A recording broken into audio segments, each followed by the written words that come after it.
Saya alumni Unpad tahun 91, saya masuk tahun 86.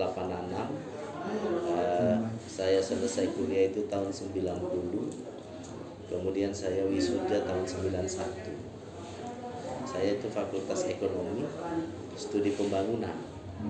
Jadi kalau dulu saya itu S1-nya sarjana ekonomi, S2-nya saya bikin sendiri, sarjana ekonomi lemah. Artinya saya masih S1 terus ini. Dan saya di BPBD ini tahun 2017, kemudian tahun 2021. Berarti sudah 4 tahun lebih ya. Sebenarnya kalau misalnya kita lihat dari aspek keilmuan, di sini nih bagusnya itu harus dia sarjana teknik, ya. Sarjana teknik sipil, teknik geologi. Nah, tapi saya dibuat di sini gitu ya, supaya hitung-hitung bencana. Kalau dari sisi pengalaman OPD, saya umur 40 tahun sudah mengepalai OPD. Sekarang saya umur 53. Nah, berarti sudah 13 tahun saya malang melintang di berbagai OPD. Mulai dari Perindak sampai pemberdayaan masyarakat, itu saya sudah laksanakan. Itu program padat karya itu saya yang ciptakan. Itu program-program penanggulangan kemiskinan banyak saya ciptakan, sehingga kita bisa menurunkan angka kemiskinan itu dari 13,75 menjadi 6,9%. Jadi Kota Palu ini salah satu kota yang mendapat award dalam rangka penurunan angka kemiskinan di seluruh Indonesia. Jadi kalau tadi dibilang mau cari inspirasi, ya itulah, mungkin bisa menginspirasi teman-teman bagaimana caranya membuat orang miskin jadi tidak miskin gitu ya. Kalau membuat orang nggak pintar menjadi pintar bisa Bu ya. Tapi bagaimana membuat orang miskin menjadi tidak miskin, luar biasa ini. Dan saya dulu mendapat penghargaan dari Departemen Dalam Negeri, Kemendagri, dalam hal inovasi program penanggulangan kemiskinan. Lanjut slide kita.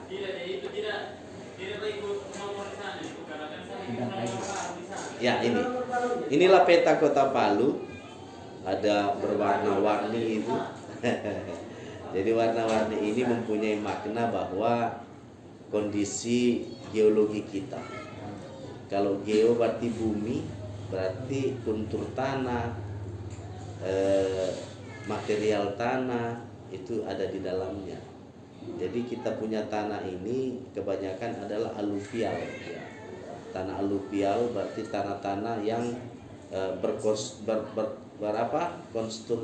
konstruknya itu sangat sangat rentan, lembek, pecah gitu ya, pecah. Kenapa dia hilang? Nah, perbesar itu pakai screenshot ya, seperti botol. Nggak bisa? Ya.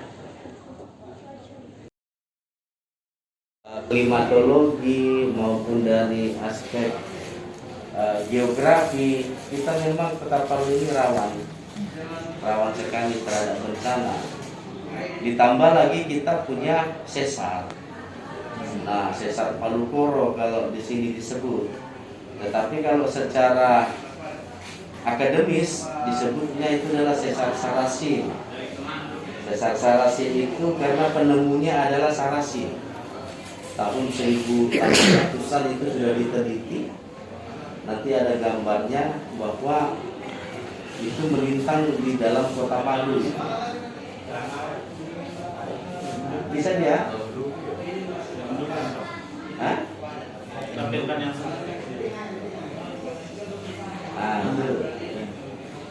putar ke kanan saja.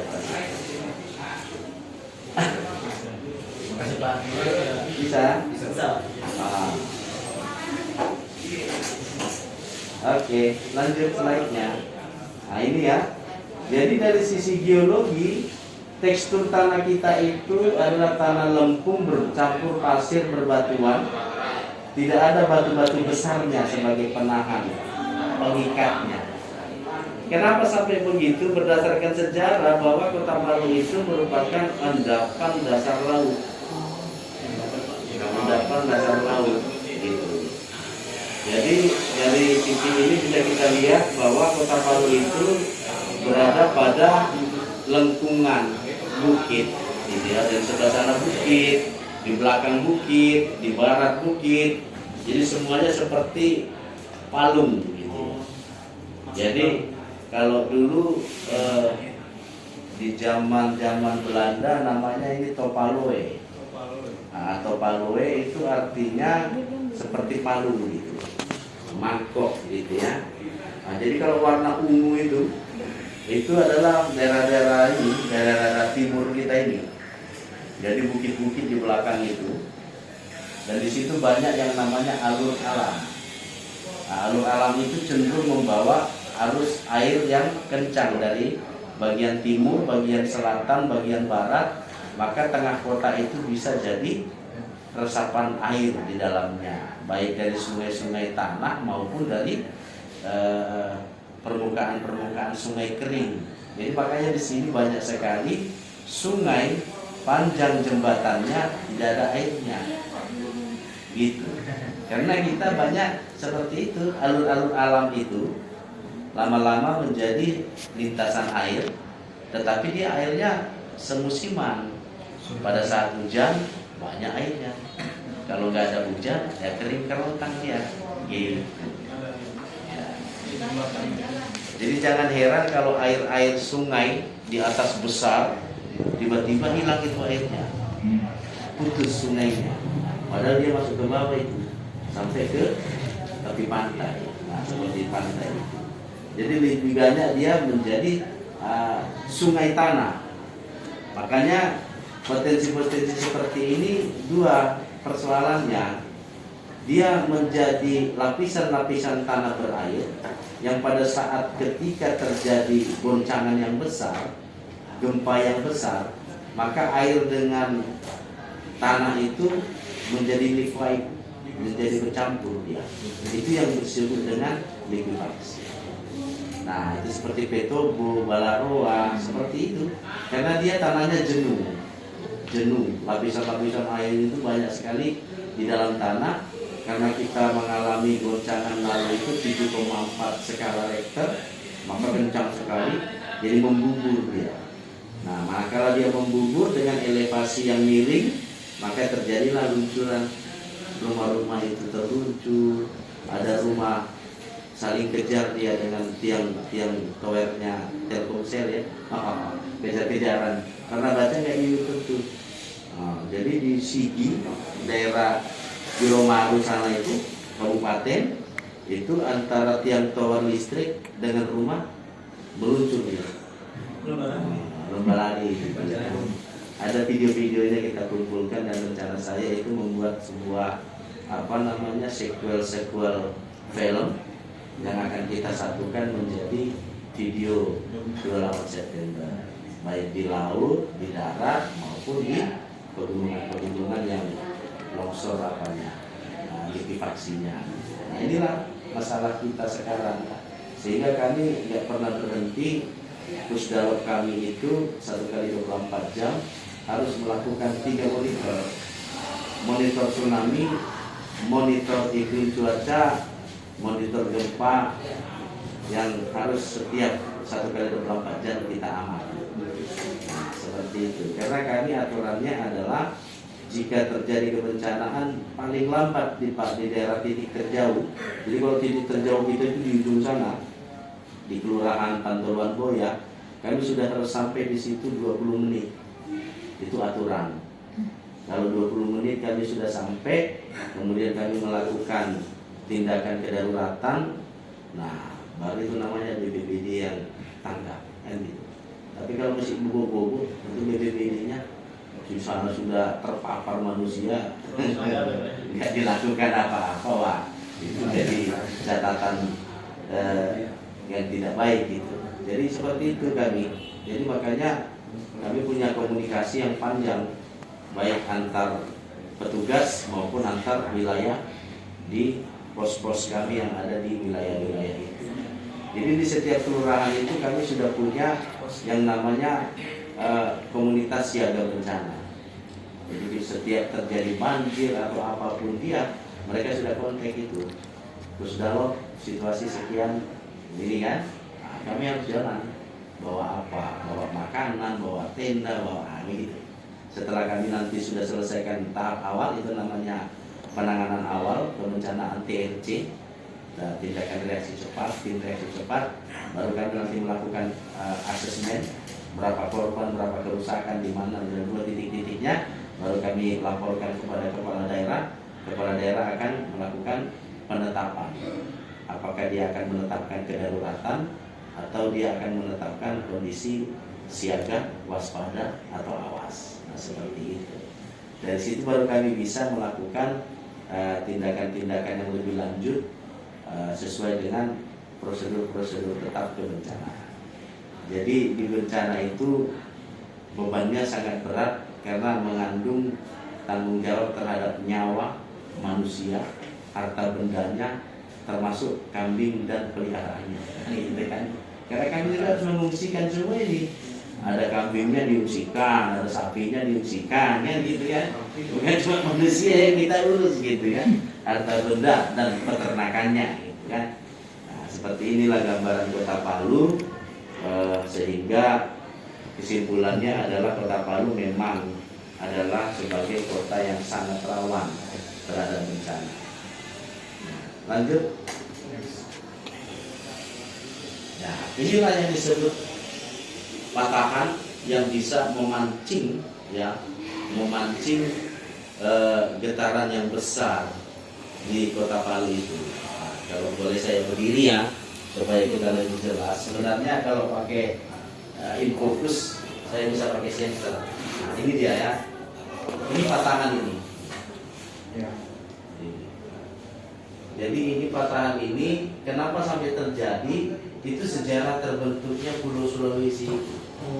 Pulau Sulawesi itu terbentuk dari 3 lempeng bumi menyatu. Jadi kalau dari sini, ya, kakinya itu dari Indonesia Barat ini, datangnya. Nah, sedangkan yang dari ini, nah, ini dari Australia. Nah, kalau yang ini ke atas, Sulawesi Utara, itu dari Pasifik. Nah, itu sebabnya ada patah-patah ini semua. Di sini juga ada patah. Nah, inilah patah. Ini namanya patahan Matano. Kenapa disebut dia Palu Koro? Di sini ada namanya desa Koro di sini. Ini kalau ke bawah ini sudah wilayah Sulawesi Selatan. Ke sana wilayah Sulawesi Tengah. Nah, kalau secara GPS ini bisa kita lihat ini patahan ini. Inilah yang bergeser 0,012 cm per tahun.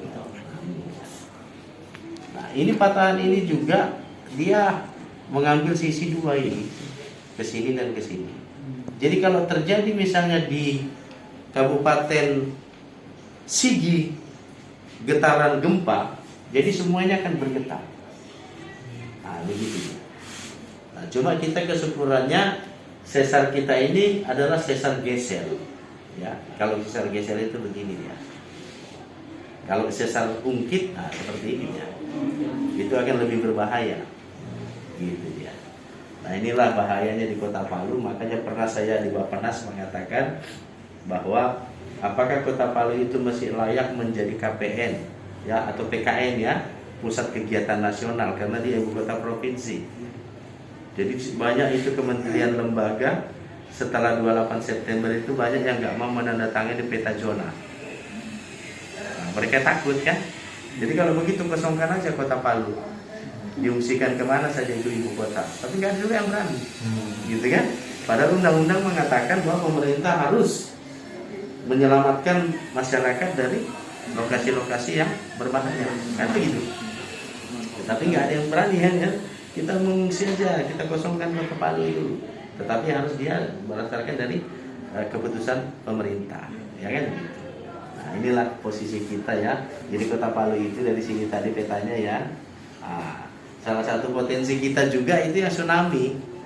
Nah, tsunami itu juga karena kita punya teluk Nah, disinilah ada teori baru bahwa apa yang diajarkan dari dulu tentang tsunami, teori-teori dasar tsunami itu nggak berlaku di Kota Palu. Karena beda kalau dia teorinya di ilmu dasar kebencanaan tsunami itu kan ada yang namanya golden tide. Ada golden tide. Jadi airnya surut dulu, kan begitu ya di Aceh begitu ya. Airnya surut, kemudian sekian menit baru datang, gitu ya. Karena teorinya kan sebenarnya adalah teori retakan bumi. Begitu retakan bumi, airnya masuk baru muntah. Kan begitu. Kalau di Kota Palu bukan. Jadi dia 1802 terjadi gempa, tidak selang waktu lama, hanya hitungan detik dan menit, itu airnya sudah naik. Kenapa terjadi seperti itu? Karena kita nggak mempunyai kondisi tsunami kita seperti tsunami samudra. Kalau tsunami samudra itu kan belahannya kan di dasar laut. Nah, kalau ini tidak. Jadi berdasarkan keterangan ahli adalah ini terjadi adalah guguran atau longsoran di tebing-tebing pantai. Dia akan longsor kemudian muntah airnya. Nah, kalau kita bayangkannya sebuah loyang yang penuh. Kalau kita masukkan batu di sini kan airnya ke sana ya. Nah, kita masukkan di sini batunya masuk ke sana kan air. Nah, itu yang terjadi. Jadi kalau kita lihat nanti peta kejadian tsunami Kota Palu, hanya titik-titik tertentu yang kena tsunami. Gak semua pantai ini terkena. Nah, dan tingkat elevasinya juga akan berbeda-beda. Karena tingkat tekanan dan besaran longsoran itu berbeda-beda. Itu teorinya ya, teori fisikanya kan gitu ya. Lanjut. Nah, ini tadi semakin memperjelas ya patahan-patahan. Ini kuning-kuning ini adalah patahan. Nah, yang itulah kalau ada terjadi gempa, ini akan banyak bergoyang semua. Nah, bergoyang semua. Nah, kita siap-siap aja pegang tiang rumah kan.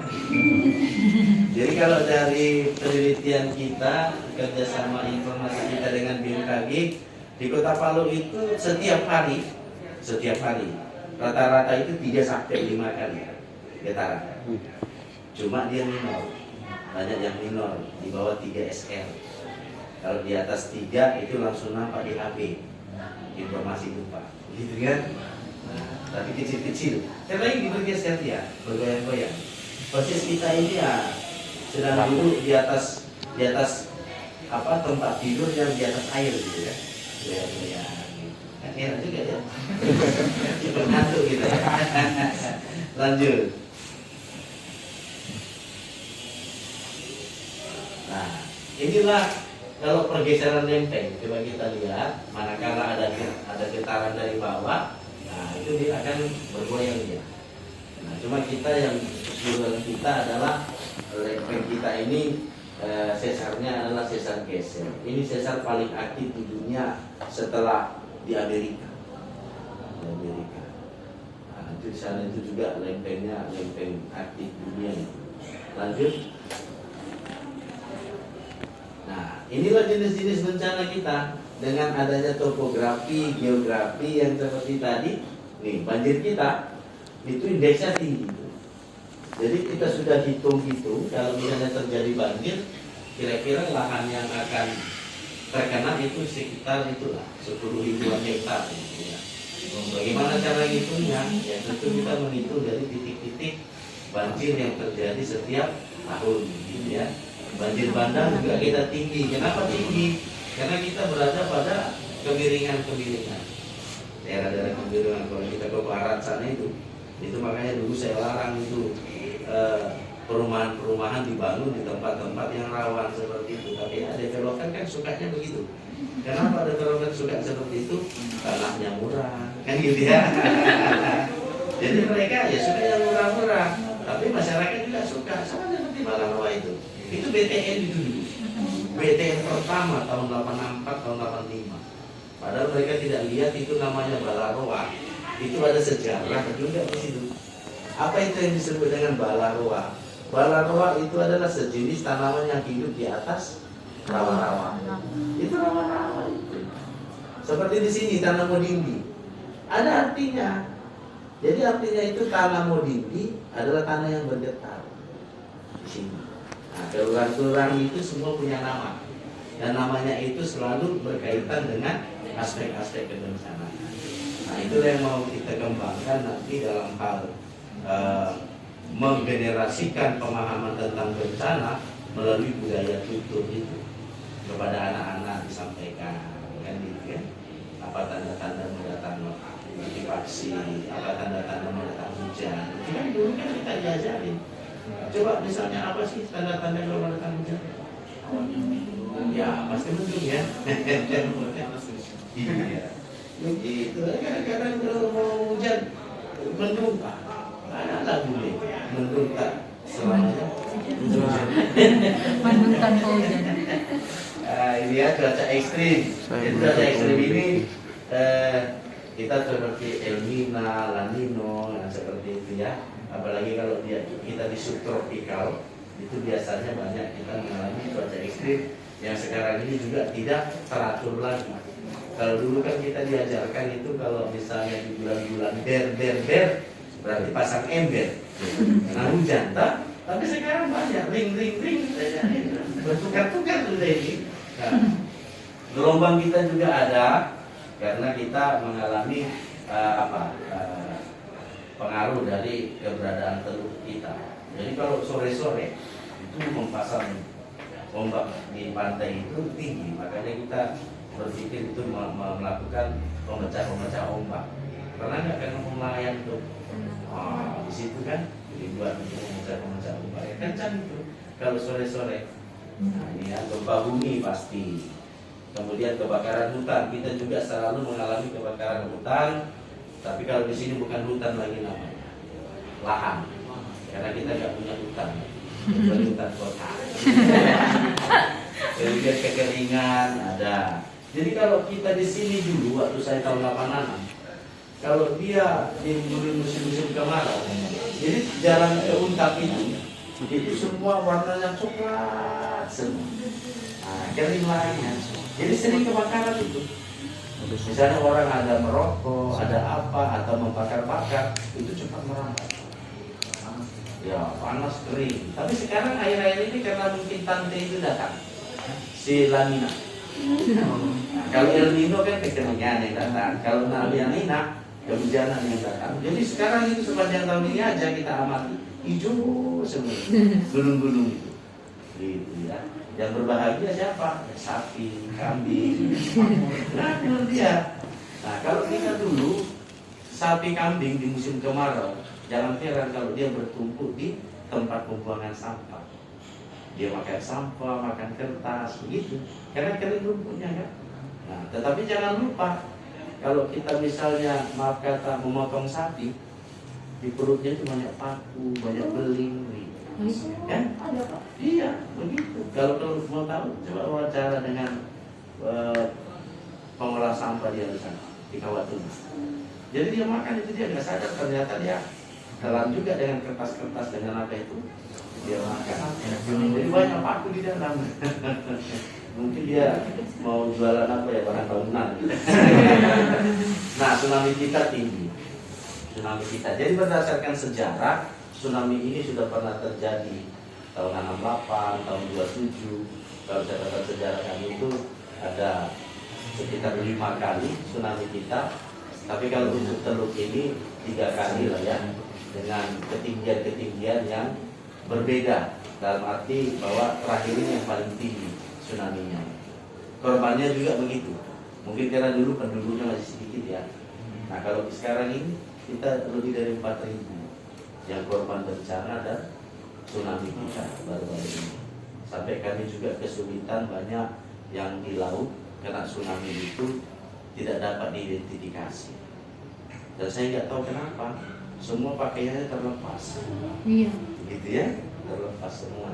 Jadi kalau teman-teman para ahli mengatakan karena air itu katanya mengandung bukan cuma air garam, tetapi dia mengandung lumpur dan material-material pasir yang berat. Nah, seperti hitam, tanahnya itu hitam. Nah, mungkin nggak tahu apakah itu berbentuk aspal atau apa gitu ya, dari perut bumi itu muncul jadi berat ya, manakala kena ke manusia jadi berat pakaian itu jadi terlepas. Jadi banyak di situ. Lalu yang kita temukan korban-korban itu mengambang di atas laut itu ada ratusan juga dan tidak berpakaian begitu. Dan kita sulit mengidentifikasi kalau dalam teori kita adalah teori yang namanya manajemen jenazah. Kita sebagai the first correspondent yang menemukan pertama, kita harus memberikan ciri-ciri. Kita foto wajahnya, kita ukur panjangnya, kita lihat ciri-cirinya. Siapa tahu ada tato di punggungnya, ada bekas apa, tanda lahir, hidungnya bagaimana, giginya bagaimana, begitu kita catat. Kemudian kita buat tandanya, kita ikat, kita antar ke rumah sakit atau kemana. Sebenarnya ada langkah yang harus dilakukan dari sisi DVI yang harus mencari DNA-nya ini. Walaupun nanti di tahap-tahap awal kita harus buat umumkan orang-orang yang tidak dikenal, misalnya kan korban-korban yang tidak dikenal. Nah makanya di sini ramai semua yang buat itu. Misalnya ada orang hilang, orang apa, wah orang tiap hari nyari gitu ya. Pernah nonton film, baru-baru ini saya nonton film kejadian tsunami di Thailand. Ada sebuah keluarga gitu ya. Nah seperti itulah suasananya. Dan lebih besar lagi di Kota Palu. Lapangan ini dulu ini nggak kelihatan pohon-pohon saking banyaknya manusia. Nah, tetapi kami selalu punya yang namanya blok-blok informasi logistik, informasi orang hilang, informasi jenazah tak dikenal, ya kita bikin semua. Jadi betul-betulnya begitu kan. Sampai yang kenal, oh ini saya punya di sana, begitu. Jadi menyedihkan juga. Lanjut. Nah, kita bisa lihat. Nah, inilah indeks kita, indeks risiko bencana. Jadi IRB Kota Palu itu 181,2, jadi se-Indonesia dia masih dalam klasifikasi tinggi. Bagaimana cara kita menurunkan itu?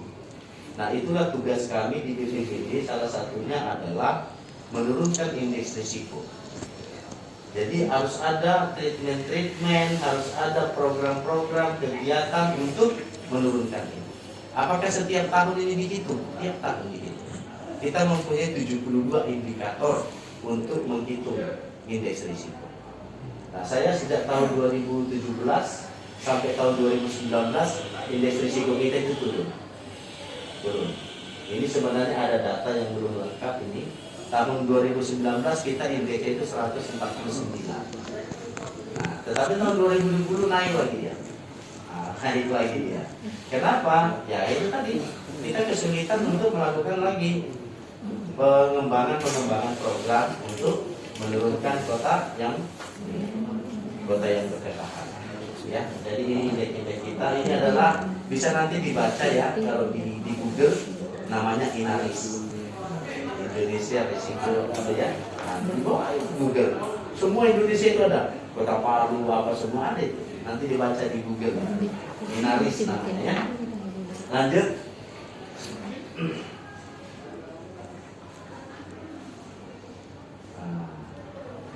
Nah ini ya. Jadi ini peta-peta di definisi nanti bisa dibaca peta-peta kita. Apakah peta-peta kita ini sudah banyak? Banyak sekali peta kita. Kalau di dinding-dinding itu ya, kita bisa lihat peta di mana peta rawan banjir. Kota Palu ini sudah punya semua. Cuma mentaatinya saja tidak punya. Gitu ya. Saya itu masuk di BPBD itu tahun 2017. Saya sudah memetakan Kota Palu yang disebut dengan mikrozonasi.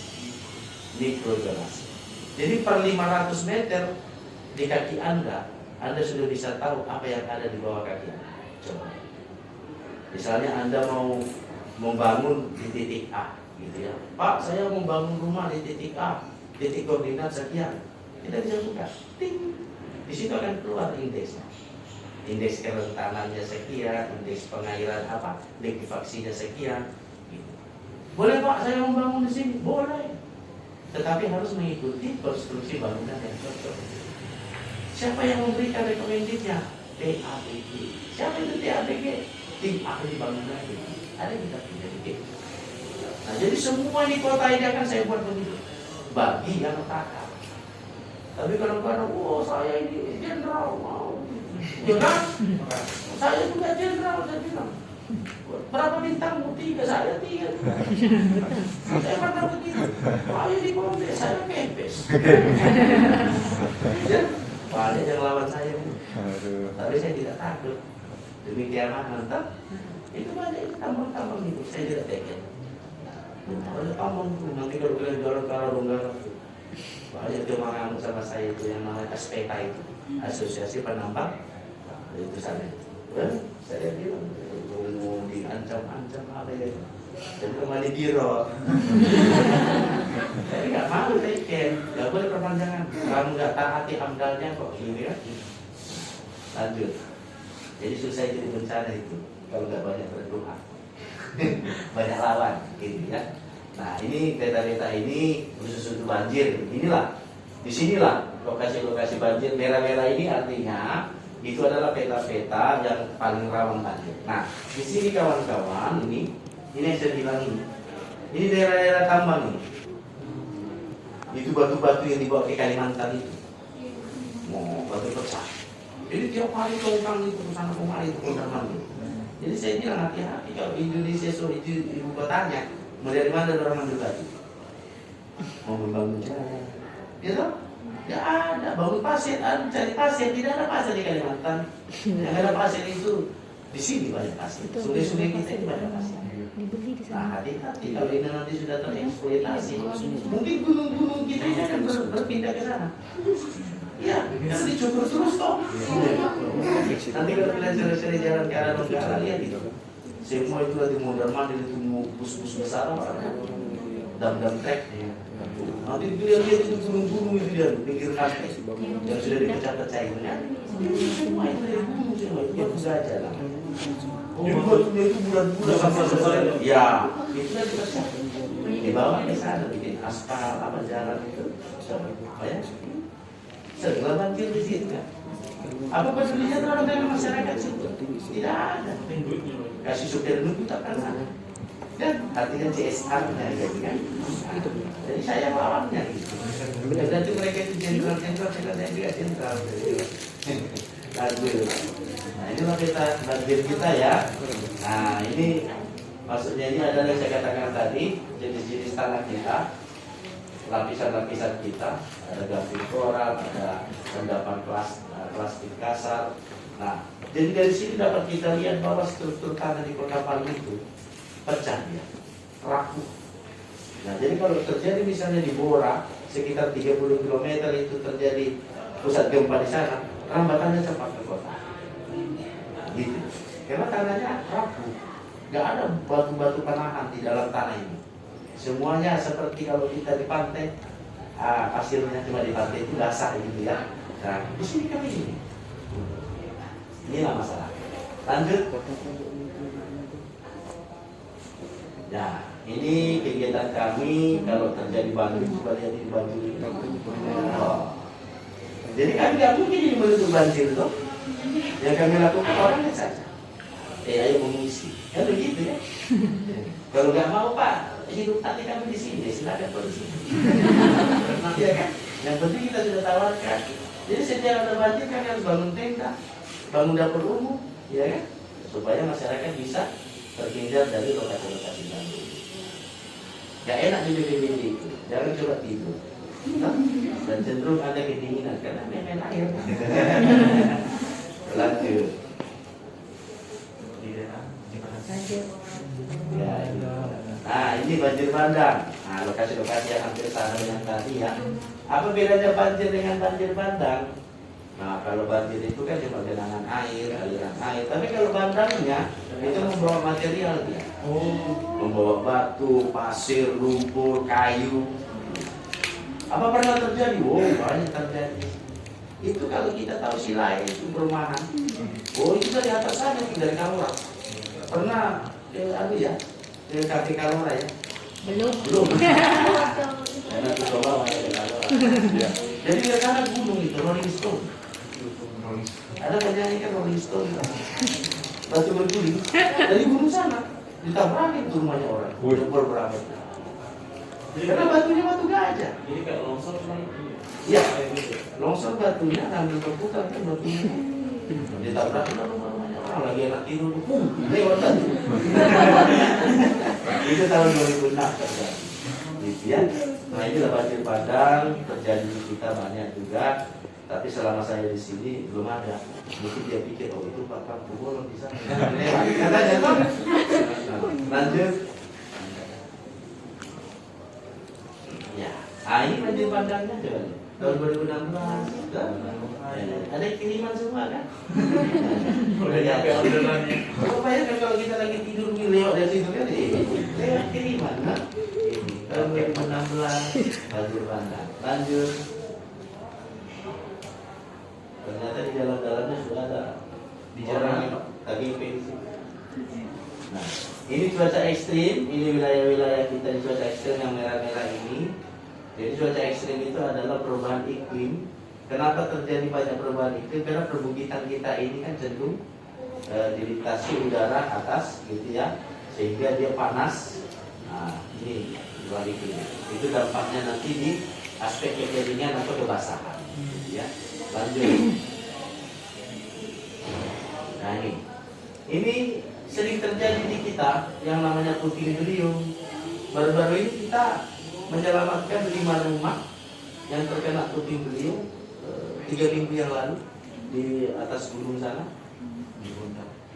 Tiba-tiba orang lihat itu, terangkat itu kan rumahnya kan, tinggal dia melotot ke situ di samping. Puting beliung. Lanjut. Biasanya di gunung-gunung sebelah barat itu yang puting beliung terjadi. Nah ini tentang abrasi. Nah, di sini juga termasuk dia dari baik dari laut gitu ya maupun dari longsoran-longsoran tanah di bagian-bagian tebing-tebing. Nah itu banyak longsor-longsor ya. Maka kami juga punya alat-alat pendeteksi longsor di beberapa titik gitu ya. Ada di sini berapa titik ini daerah-daerah rawan sini. Dan di situ ada petugas-petugas yang kami lakukan masyarakat setempat yang kami berikan tenaganya untuk kita. Jadi kalau misalnya terjadi kelongsoran langsung terbaca di pusdalok kami. Kalau di sana terjadi potensi longsor kita sudah harus cepat. Lanjut.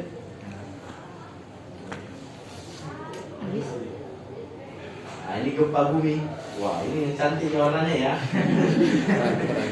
Jadi semakin merah berarti semua kita mempunyai potensi. Jadi kalau kita bandingkan dengan peta zona rawan bencana 28 September persis ini. Jadi daerah-daerah ini adalah daerah-daerah yang kurang rawan lah ya. Yang semakin merah dia semakin rawan. Jadi kalau kita lihat begitu, kita titiknya di mana kita tinggal ini? Sudah kurang kampung saja kita. Merah semua ini. Ya lanjut. Bahaya gempa bumi. Nah, inilah titik-titik yang pernah terjadi di Sulawesi Tengah. Makin banyak titiknya, itulah tandanya pernah terjadi menjadi pusat epicentrum dia. Seperti ini ya. Apa artinya ini yang pakai cross ini? Ini yang besar-besar. Yang kecil-kecil ini ya paling 3, 5. Makanya saya katakan tadi rata-rata 3 sampai 5 kali akan terjadi.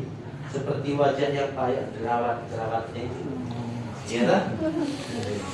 Asik ya bacanya ya. Nah, seperti itu. Jadi kalau kita lihat Bapak Ibu kawan-kawan ini Palu di sini. Donggala ini sudah masuk ke sana. Jadi ini sudah Sigi. Jadi paling banyak ini di Sigi. Nah sebenarnya Palu nggak banyak nih, nggak banyak dia sebagai titik epicentrum. Nah, cuma dia sebagai rambatan banyak. Kalau meletus di sini katakanlah misalnya bergerak di sini, gempa di sini. Nah, di sini dampaknya kuat sekali. Karena kita berbeda dengan Donggala, berbeda dengan Sigi, karena kontur tanahnya tadi.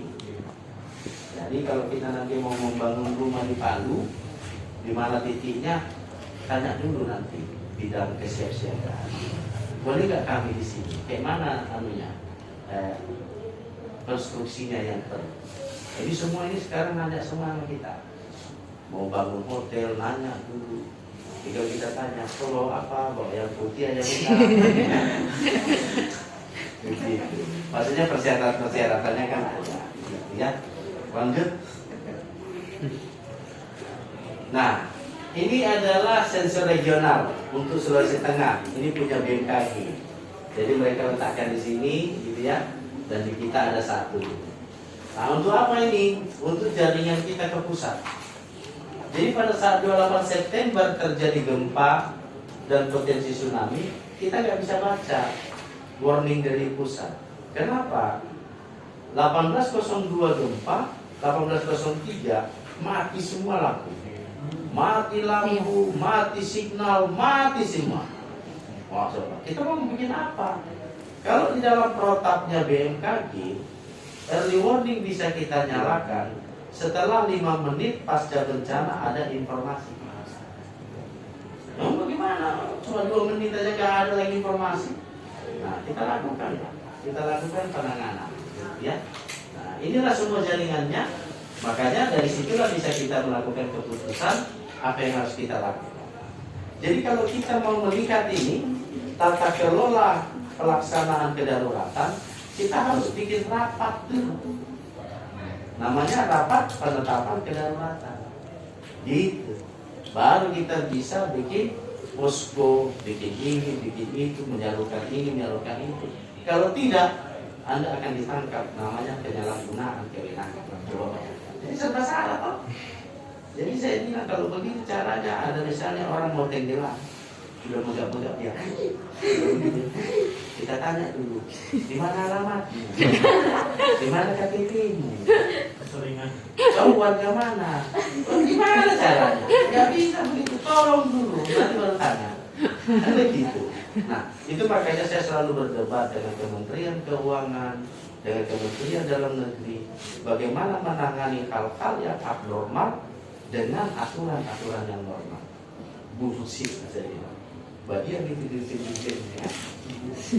Coba main tangan di sini, saya duduk di situ tadi. Paling kok bilang mana aturannya? Aturan apa? Tidak ada aturan. Selamatkan. Sampai saya di Bapenas pernah bilang gini, Bapak Ibu masih ingat nggak itu naskah proklamasi? Emangnya apa hubungannya dengan bencana? Itulah lambang sebuah kedaruratan. Cuma 2 alinea kan proklamasi. Kami bangsa Indonesia menyatakan kemerdekaan. Alinea kedua apa? Hal-hal mengenai pemindahan. Kan begitu. Diselenggarakan secara seksama dalam tempo yang begitu. Laksanakan dulu, merdeka dulu, besok surat-surat. Begitu lah. Nah, ini selalu saya katakan, ketawa semua itu orang di Jakarta. Saya waktu itu diminta menjadi narasumber di Hotel Shangri-La waktu itu. Jadi saya bilang, mana ngomong saya deh. Saya lanjut. Begitulah enaknya kalau kita. Nah, inilah kejadian bencana kita 28 September. Ledakannya di sini. Coba bayangkan. Ledakannya di sini, tapi hancurnya di sini. Di sana tidak ada. Jangan dulu tuh. Nah, karena apa? Dia dikirim oleh ini. Sesar itu. Jadi orang botolnya itu justru menyerang kota. Jadi sebenarnya pada jam 15, jam 3, ya, di sini sudah terjadi. Jadi dari sana, dari Jakarta itu sudah warning. Donggala, awas, gitu kan? Oh, bisa sini tenang-tenang. Karena waktu itu kita mau pesta. Pesta kita jam 7 kan, pembukaan festival Guru. Kita sedang bawa makeup.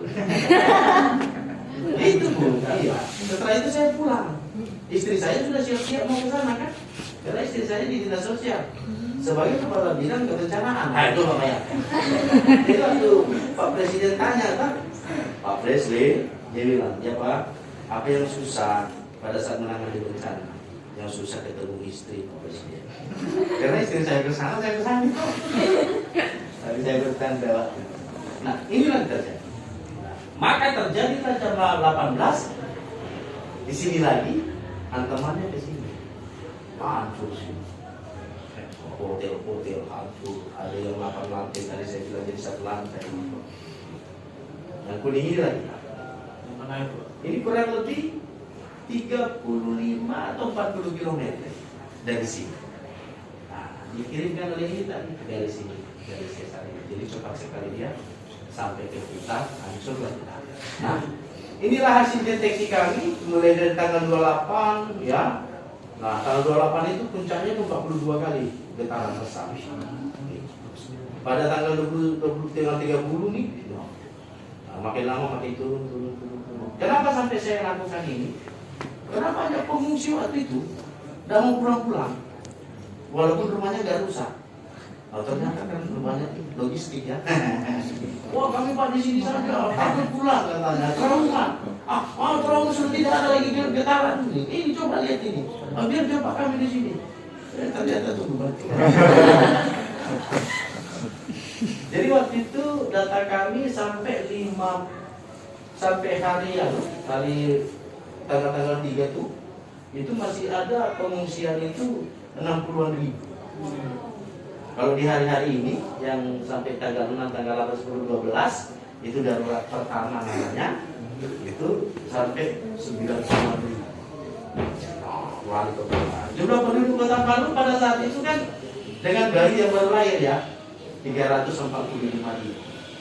Jadi banyak yang mengungsi, gitu kan? Tetapi selanjutnya kami imbau untuk pulang karena sudah aman, getaran sudah tidak ada lagi. Nah, baru mereka mengungsi di samping-samping rumah. Nah, begitu. Karena bilang takut Pak, gitu kan?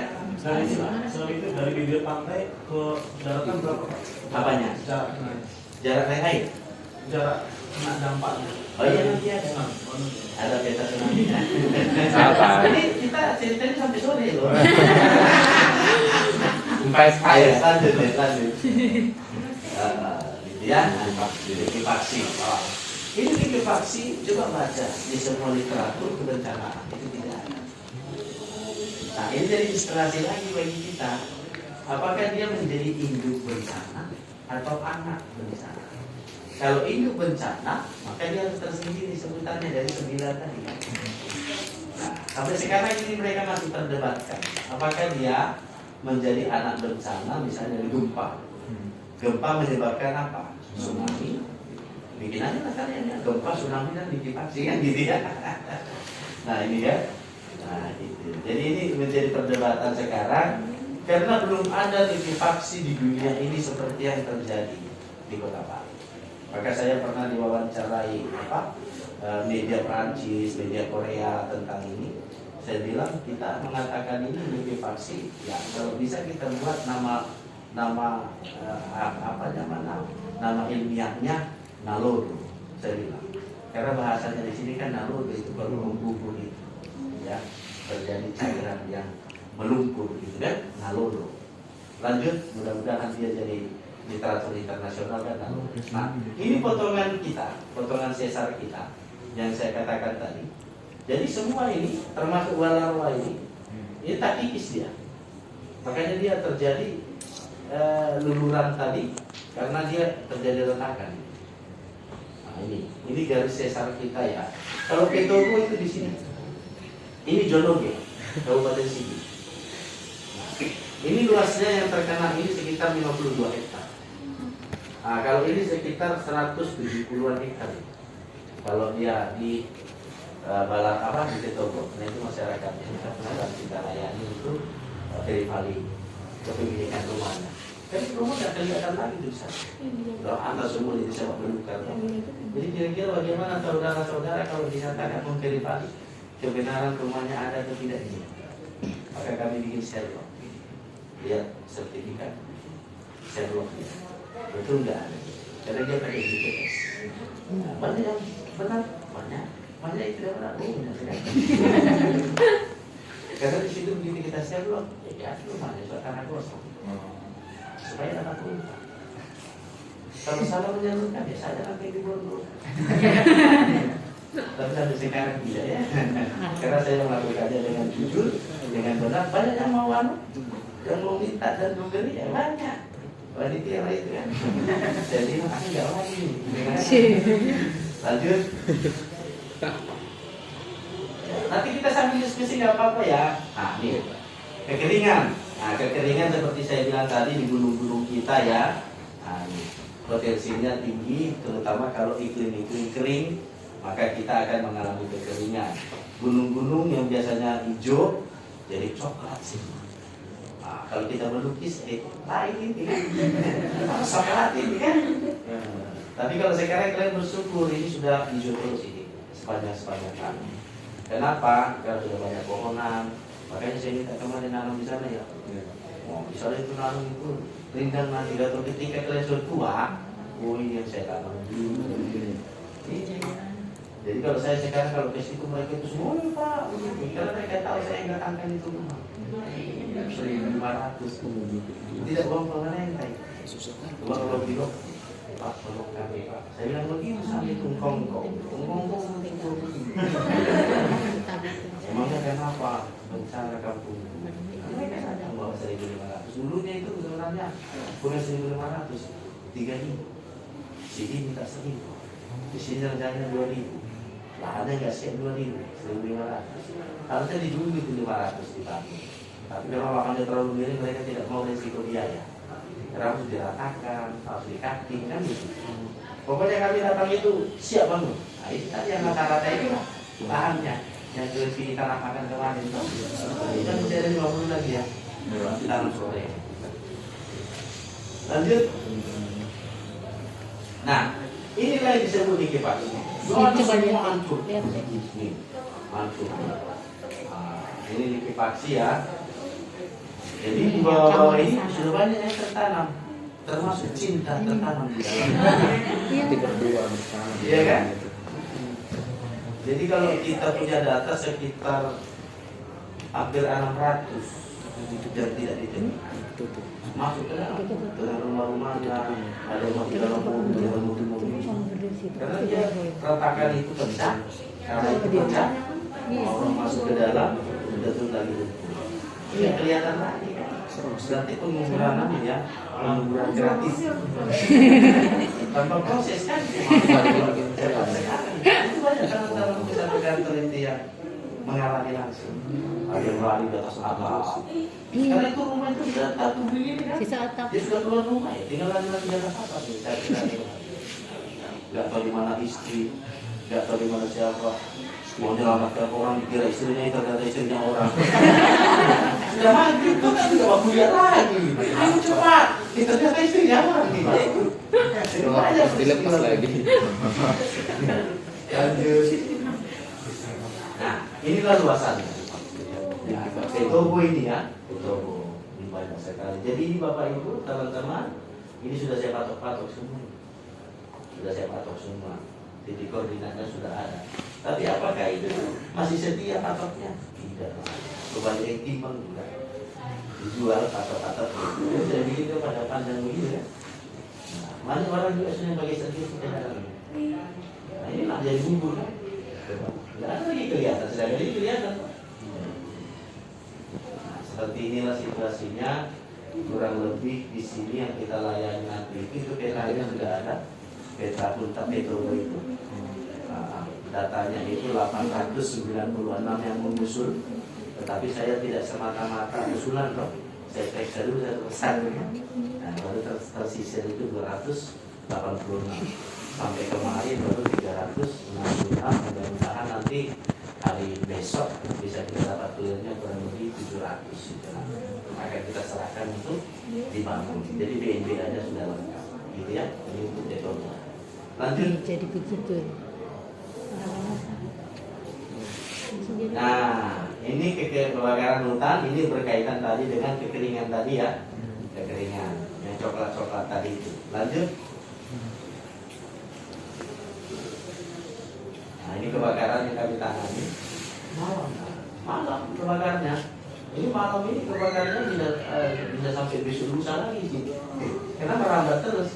Jadi kami nggak bisa dalam teorinya kita nggak bisa mematikan api. Ya, ini harus kita pegang. Kadang-kadang kan misalnya kalau ada tetangga kita kebakaran rumahnya, misalnya rumah kita di sampingnya, jangan kita matikan lagi api yang terbakar itu, tidak akan berhasil. Yang kita selamatkan yang tidak terbakar. Diledakkan itu Pak. Ya, bukan. Yang samping yang kita siram. Iya. Itu dulu yang kita siram supaya dia tidak merambat. Jadi orang yang bilang, wih ini dulu Pak, kamu kau tahu aturan. Apa bisa kita matikan lagi apinya? Tetap ini dulu yang kita selamatkan. Lalu yang itu. Begitu kalau teori penanganan kebakaran. Ya, lanjut. Sama saja misalnya kalau kita menyelamatkan orang, mana yang mau kau selamatkan, yang sudah mati atau yang belum mati? Yang belum mati. Mati lah. Apa yang mau selamatkan? Yang belum ada sampai situ dulu kau ya. Kan begitu. Masa yang mati di bulan kita angkat yang megah-megah? Oke, baca secara longsor. Nah, nggak susah ini. Lanjut. Ini longsor-longsor kita. Nah, ini banyak kali nih. Ini yang saya bilang tadi, daerah-daerah perbukitan kita. Kalau survei kami tahun 2001 itu masih hijau nih. Makin lama makin tertinggi ke sini sudah bos ini.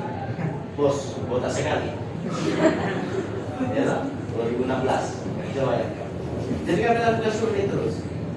Nah, disitulah kami bisa memberikan rekomendasi-rekomendasi kepada pemerintah, dalam hal ini kepala daerah, Pak, tolong jangan kasih lagi. Cuma dia bilang, Pak, kita mau kejar PAD. Pasir batu dan kerikil. Sirkuit itu. Kan enak tuh singkatannya kan? Pasir batu dan kerikil. Sirkuit. Di longsor-longsor kita yang pernah terjadi di pertambangan sana, ada pertambangan rakyat itu tambang emas. Mas Koniman, Mas Konindi, Mas apa itu banyak tuh. Bisa besar masnya. Artinya bahwa di sini pernah ada terjadi pertambangan rakyat, pertambangan emas, cuma pernah booming ini tahun-tahun 2008, 2009 booming. Jadi kalau kita berada di sini, di sana itu mereka pakai apa? Penunggu sampai di sini suaranya. Tang ting tumpung, tang ting tumpung. Kami begitu. Tapi sekarang makin redup karena masnya sudah nggak dapat lagi atau gimana, sudah merugi gitu ya. Tapi masih ada. Nanti kalau kalian jalan-jalan ke atas itu ada nama promo. Masih ada 1, 2 yang masih bertahan walaupun gersang gitu ya. Ada juga mereka hidup segan mati tak. Mungkin mau menghabiskan batu-batu yang mau dibacain gitu ya. Lanjut. Nah, ini dari mitologi. Nah, ini tsunami ya. Nah, ini kita sudah mulai masuk tsunami. Kawan-kawan semua, yang merah-merah ini adalah potensi yang dibilang tadi, sampai sejauh mana, setinggi apa gitu ya. Nah, inilah potensi-potensi yang kita ukur. Kalau terjadi tsunami, daerah-daerah ini akan terpapar gitu ya. Kita sudah hitung semua ini, berapa orang, berapa rumah, berapa banyak yang akan korban kalau terjadi tsunami. Lanjut. Nah, teorinya ini tadi, teori dasar tsunami yang diberikan ke kita oleh para ahli itu. Karena dia anggap tsunami itu datang dari teluk. Maka 30 km dihitunglah kurang lebih golden time yang saya katakan adalah 7 sampai 10 menit. Kita masih bisa mengatakan, ayo lari, ya toh? Lari. Tapi yang terjadi kemarin tidak. Mau bilang lari aja tidak sampai lah. Iya kan? Nah, inilah yang saya katakan bahwa Kota Palu ini mematahkan teori dunia tentang tsunami. Kalau di Aceh, orang masih sempat pungut-pungut ikan. Hanya suruh bumi banyak ikan, yang ikan tiba-tiba mau lari nggak sempat. Kalau di sini tidak, begitu gempa langsung naik airnya. Nah, 30 km lah kita hitung, maka kita menggunakan teori tsunami speed, itu coba tingkat kecepatan tsunami, maka kita sudah mempunyai kurang lebih 7 sampai 10 menit kita masih mempunyai golden time, waktu untuk menyelamatkan. Kita masih bisa bilang mengungsi cepat, mengungsi naik ke gunung misalnya kan. Dan sekarang ini sudah kita buatkan ini semua Blue Line namanya. Di sepanjang teluk ini, di sini ada aman tsunami, di sini ada aman. Jadi orang kan kalau mengungsi itu kan sejauh mungkin. Lari sampai ke gunung, puncak gunung lagi. Akibatnya kita sulit menyebarkan atau mendistribusikan logistik.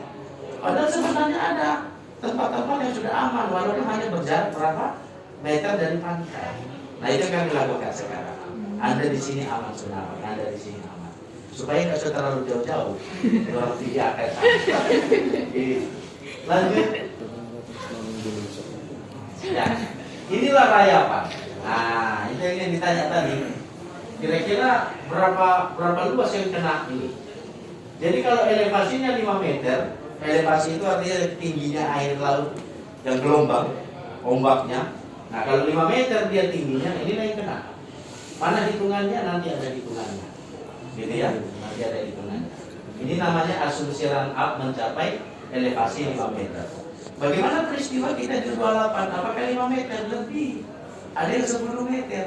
Tingginya itu, ombaknya itu. Nah, jadi cantik kita. Padahal sudah menimpa. Lanjut. Nah, ini daerah-daerah kalau kita elevasinya 0 sampai 5 meter, inilah kelurahan ini per kelurahan ya. Kita sudah hitung nih. Per kelurahan Lere itu 8,5 hektar yang kena.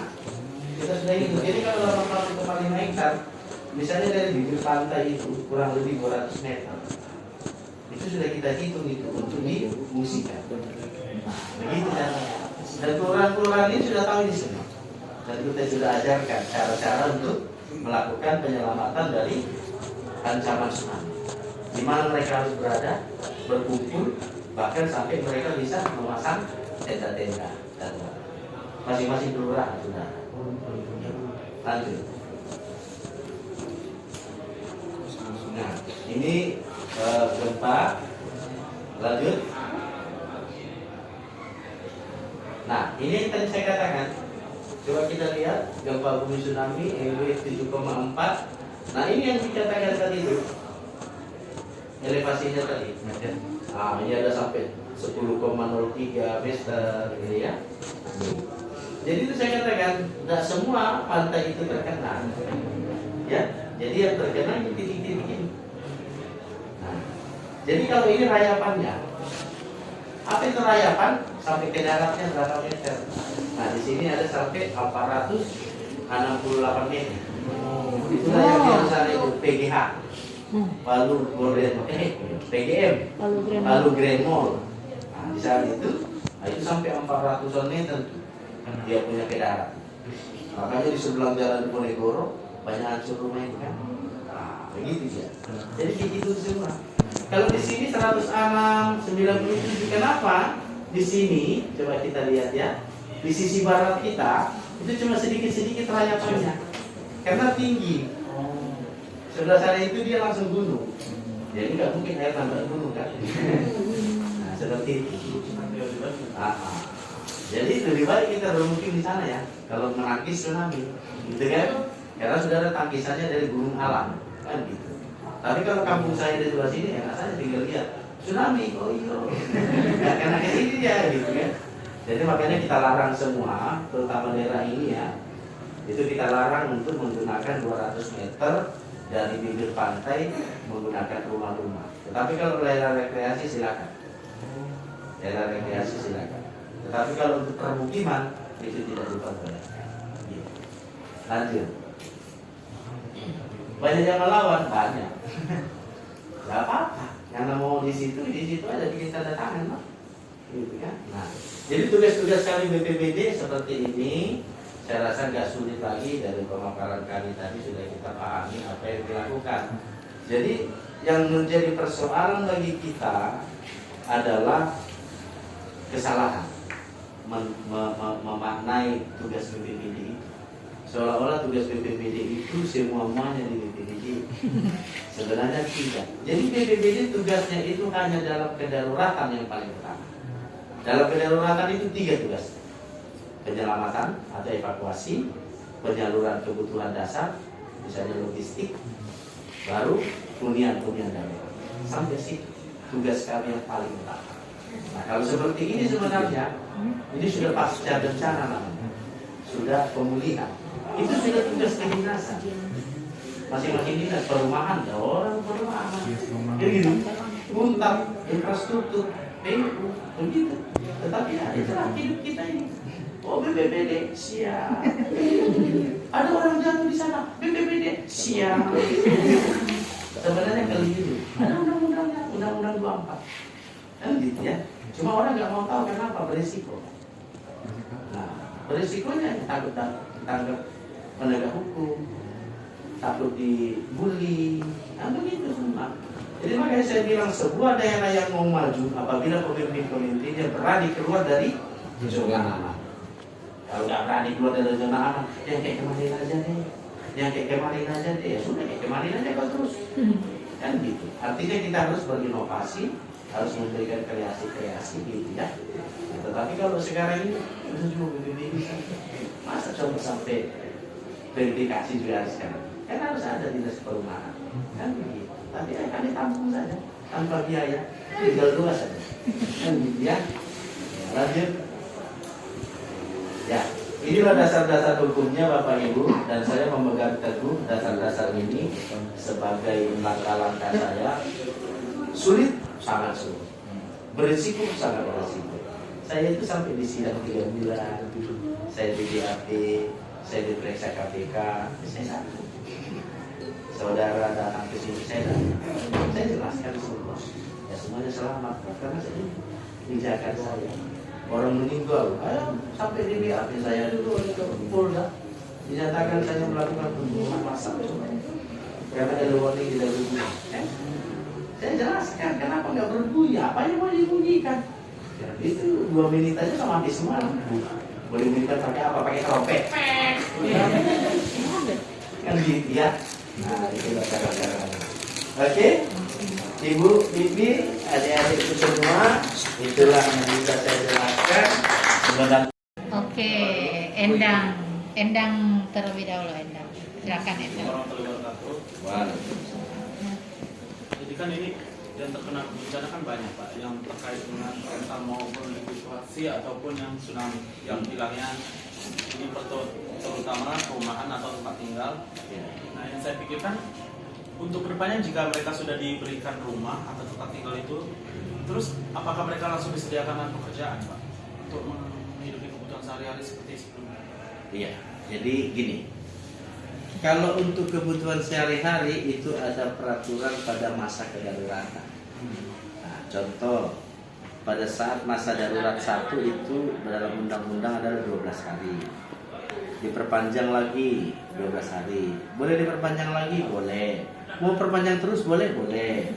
Tergantung pada situasi daerah dan keputusan kepala daerah. Di masa-masa itu kita salurkan itu gratis. Loh? Di masa transisi boleh? Boleh. Sepanjang itu adalah memang kepada sasarannya. Apakah ada itu pengungsi-pengungsi yang nggak sasaran? Banyak. Itu yang saya katakan tadi, pura-pura jadi pengungsi itu. Kenapa? Banyak bantuan. Jadi makanya nggak mau pulang tuh. Sebenarnya yang disebut pengungsi adalah, coba nanti dibaca di dalam nomenklatur undang-undang, adalah seseorang atau sekelompok orang yang terpaksa meninggalkan tempatnya mencari tempat yang aman. Itu pengungsi. Nah sekarang kalau sudah aman masih pengungsi kan? Tidak toh. Tetapi masih mau jadi pengungsi? Mau. Kenapa? Enak di sini, makan tidur makan. Datang bantuan, datang doi. Banyak juga NGO yang bagi doi. Iya toh? Itu saya larang dulu. Kenapa pakai doi itu tidak mendidik? Iya toh? Nah, saya sebagai komando tanggap darurat keberatan. Makanya saya tegur itu NGO yang memberikan bentuk uang. Tapi kalau bentuk kebutuhan, oke. Nah, seperti itulah manajemen bencana. Maka 3 minggu setelah bencana, saya mendeteksi bahwa getaran sudah berkurang tadi ya. Saya suruh pulang tuh, yang rumah-rumahnya nggak rusak. Tetapi rumahnya yang rusak, yang nyandak bisa dihuni, silakan tunggu di Huntara. Maka dibangunlah Huntara untuk menuju Huntap. Perpresnya mengatur menuju Huntap itu berapa lama di Huntara? 2 tahun. Maka kita bangunlah Huntap, ya kan? Nah ini sudah 3 tahun belum selesai, belum. Kenapa? Ya nggak siap lahannya, masih ribut itu. Aku punya nenek itu tanah kan gitu. Nah Apakah kita memberikan selama itu santunan kebutuhan-kebutuhan hidup kita berikan, baik itu masa darurat sampai masa transisi darurat. Transisi darurat kita itu sampai bulan Desember tahun 2018. Diperpanjang transisi itu sampai 25 Februari tahun 2019. Gitu. Selama itu bisa kita santuni, bisa. Selama itu masih dalam situasi transisi darurat. Nah, itulah perlawanan saya dengan Kemenkeu. Kemenkeu bilang jangan. Itu masyarakat gak makan gimana sih? Saya keluarkan APBD 42 miliar untuk membeli beras, beli makanan, sayur, apa bagi. Begitu. Berapa jumlah pengungsi waktu itu? 39.000 yang tersisa di tempat-tempat pengungsian. Sampai sekarang masih ada, masih katanya. Kan gitu, katanya ya. Karena banyak sekali itu yang masuk utara itu sudah tidak pengungsi lagi. Orang-orang kos masuk situ banyak kos gratis tuh. Tapi mesti mengaku sebagai terdaftar. Saya dipanggil Komnas HAM, silakan. Saya usir semua itu yang kos-kosan itu dari utara. Kenapa? Karena mereka itu bukan pemilik rumah pada saat terjadinya bencana. Mereka orang tinggal di kos-kosan kok, tapi ngerebut huntara. Yang perlu kita masukkan dulu pemilik rumah. Begitu pemilik rumah sudah semua masuk, gitu, baru masih ada yang kosong, silakan. Kan gitu. Saya dilaporkan ke Komnas HAM melanggar hak asasi manusia atas tempat tinggal. Setan malau kau saja. Di mana kau tinggal waktu itu? Ternyata mereka kos-kosan. Keluar. Jadi saya berhadapan dengan ketua Komnas HAM toh. Merah sih bos. Jadi bilang itu. Nah, seperti itulah pelayanan sampai pada transisi darurat. Kalau sudah pasca bencana nggak bisa lagi kita salurkan kebutuhan-kebutuhan karena kita anggap sudah pemulihan. Nah, apakah kita berikan dia pekerjaan? Tidak. Karena mereka ini secara dasar sudah punya pekerjaan sebelumnya. Ya, misalnya PNS terdampak PNS, masa kita berikan pekerjaan lagi? Kalau dia misalnya supir angkot kembali menjadi supir angkot. Kan gitu. Tetapi kita bantu dia dari aspek mendukung pekerjaan. Seperti itu. Contoh misalnya, dia tadinya nelayan. Waduh sudah hilang Pak, saya punya perahu. Jangankan perahu, kita kasih speedboat kalau ada duitnya. Banyak itu ratusan kita bagi untuk nelayan-nelayan itu supaya dia kembali menjadi nelayan. Begitu. Ada supir apa? Bengkel Pak, aduh kasihan ini saya punya tempat bengkel ini rusak dihantam tsunami, iya toh? Nah, kita panggil UMKM, dinas UMKM, ini banyak ini usaha-usaha kecil tepi pantai, tukang goreng pisang, sarabah, apa itu semua itu kita berikan kembali posisi kegiatan usahanya. Ada kita pindahkan ke sini, hutan kota, itu dari pantai semua dulu itu. Nah, jangan di situ lagi ya, tante, iya Pak. Di mana Pak kami? Ayo sana. Kita bikin semua itu kita bangun sampai ke belakang itu, tapi akhirnya kosong juga ya. Kita berikan tempatnya, ada kontainer itu kita bikin. Di sini tante jualannya, kita kasih modalnya. Nah seperti itulah penanganannya. Bahkan semua usaha-usaha kita data, ada waktu itu 7.000 sekian datanya teman-teman saya dari UMKM. Nah di situ kita membuatkan APBD secara bertahap untuk diberikan bantuan-bantuan permodalan. Oke. Ayo, siapa lagi? Ayo Fernando. Ya. Baik, terima kasih Pak. Mungkin saya dikatakan salah satu tugas yang paling berharga ya BPBD gitu ya. Karena di BPBD juga adalah sangat dibilang dikatakan sangat berjuang lah berarti menangani bencana baik itu gempa maupun lainnya. Jadi juga ditambah dengan COVID di BPBD. Yang saya lihat memang kalaupun kita mungkin diperhadapkan seperti Bapak mungkin sangat berat ya. Beratnya di mana? Mengambil keputusan gitu. Bagaimana cara kita mengambil keputusan di suasana darurat? Pasti ada landasan-landasan yang mungkin harus disampaikan. Tapi cuman yang mau saya tahu juga Pak untuk menjalani bagaimana sih mungkin strategi lah mungkin untuk mencapai suatu kesuksesan untuk di BPBD ini, terutama saya lihat tadi dampak bencana atau gempa sudah sangat rawan lah begitu terjadi di Kota Bali ini. Mungkin itu Pak. Dan juga selanjutnya terkait dengan pandemi COVID ya di Kota Bali ini, mungkin boleh dikaitkan juga bagaimana strategi untuk menangani, karena juga pandemi COVID di Kota Bali mungkin sudah menurun dari tahun yang sebelumnya. Mungkin itu saya sampaikan. Ya, terima kasih. Saya langsung Siapa? BPBD itu charming setelah ada bencana. Baru orang bilang, bagus BPBD, syukur ada BPBD, gitu ya. Tapi kalau nggak ada bencana, masih itu BPBD kayak kerja, gitu ya. Padahal sesungguhnya kerja kami itu ada 3. Yang pertama adalah kesiapsiagaan dan pencegahan. Disitulah yang disebut dengan mitigasi bencana, persiapan. Ibaratnya dokter bilang lebih baik mencegah daripada mengobati. Ini kerjanya kami. Yang kedua adalah kedaruratan. Itu yang dikatakan tadi, wah syukurlah ada BPBD bisa menolong, bisa apa. Itu dalam kondisi kedaruratan atau pos bencana. Yang ketiga, ini kerja kami sekarang, yang namanya pemulihan, rehabilitasi dan rekonstruksi.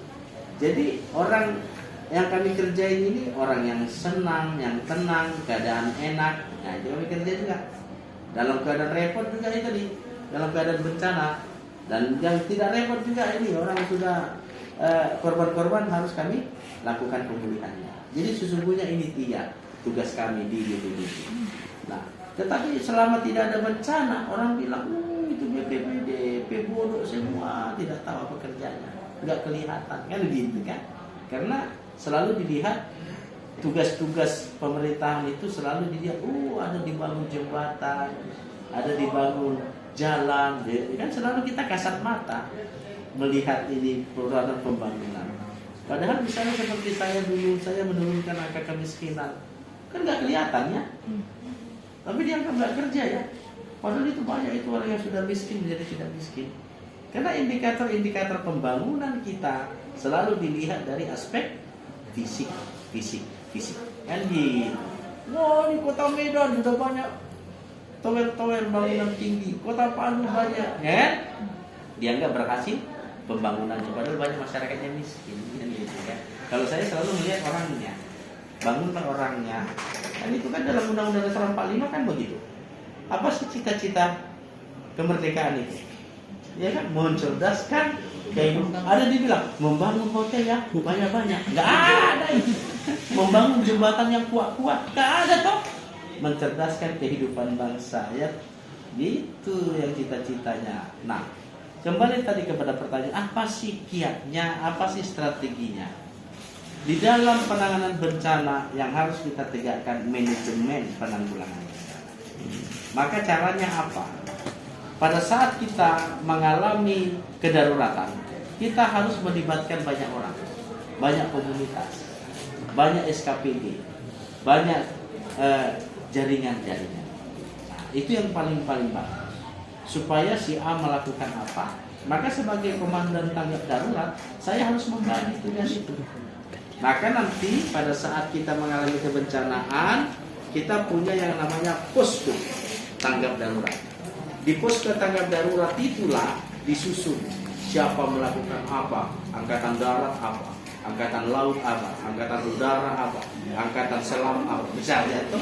Nah, ini semua dia ada aturannya, apa namanya, Perka BNPB tentang tanggap darurat. Seperti itu. Jadi saya tinggal setiap malam setelah selesai beraktivitas, rapat. Bagaimana ini? Bagaimana? Saya catat. Besok pagi apa yang dilakukan? Ini, bagi lagi. Setiap hari begitu. Maka itu jenderal-jenderal yang dari sana juga dari Jakarta kan banyak yang datang, jenderal. Mau angkatan darat, angkatan laut, angkatan udara, kepolisian. Nah, saya dulu begini, di sana jenderal A, jenderal B. Silakan jenderal. Saya sana jenderal besar, jenderal kancil kan gitu. Begitulah sistemnya sebagai komandan tanggap. Jadi Anda juga menjadi komandan tanggap darurat harus berani begitu. Apalah berana, nggak begitu. Laksanakan ini, begitu. Coba. Jadi walaupun kecil kita yang soalnya besar-besar bawa. Takut juga. Kita pilih kita satu kali selesai ini. Karena bodinya kan besar-besar. Tapi kita nggak boleh begitu. Sebagai komandan ya harus. Karena yang dari Jakarta itu bikin main pendatang kan. Karena ini adalah bencana yang besar. Jadi presiden mengatakan bagaimana komandan tanggap darurat ini begitu ya. Semuanya amin-amin Pak. Cuma nggak aman. Jangan maju-maju banget kena tangan. Jangan maju-maju kena tanganmu loh. Kekurangannya apa, mohon bantuan dan lain sebagainya. Seperti itulah manajemen sehingga semuanya bisa ditangani sesuai dengan tugas. Jadi perlu kita pahami bahwa di dalam Undang-Undang 24 2007 itu sudah ada pemetaan.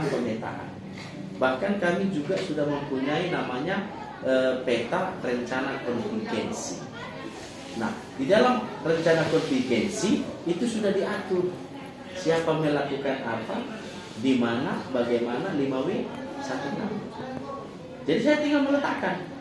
Kita baca di Renkon, itu kan sudah perda, sudah perwali kalau Renkon, rencana kontingensi. Jadi rencana kontingensi itu adalah sebuah dokumen yang menjelaskan penanganan awal jika terjadi sesuatu bencana. Jadi misalnya tentara lakukan apa, polisi lakukan apa, dinas A, dinas B, itu sudah jelas. Ada petanya, tinggal saya bagi aja. Nah gitu. Dari mana sumber dayanya? Itu tadi, termasuk juga manajemen bencana tadi. Ada dari Sulawesi Utara, bawa beras, dari itu harus berdiri di posko.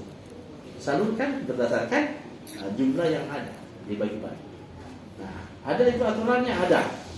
Misalnya Permensos ya, Permensos 4 tahun 2015. Di situ disebutkan misalnya kebutuhan beras per orang 0,05 kg per kapita per hari. Bagi per kapita berapa di sana pengungsi? 1.000 orang Pak. Dengan kambingnya ada. Nah, berarti kita siapkan lumpurnya kan? Nah, kita hitung semua. Air misalnya kan 5 liter per orang per hari. Kita hitung airnya, salurkan air, salurkan ikan, nah begitu. Nah, ada petugasnya, ada dinas sosial, ada kelurahan, ada kecamatan. Jadi dulu yang jadi persoalan adalah bagaimana mendistribusikan itu karena nggak ada BBM. Oh BBM tidak ada Pak, gitu kan? Nah saya menyurat kepada Danrem, kami tidak punya BBM untuk menyalurkan. Jadi saya kumpulkan itu ada 45 trek sampah. Trek sampah itulah yang mengangkat semua logistik per kelurahan. Kalau kelurahan yang agak besar saya bikin dua trek. Pokoknya tiap 1 kali 2 hari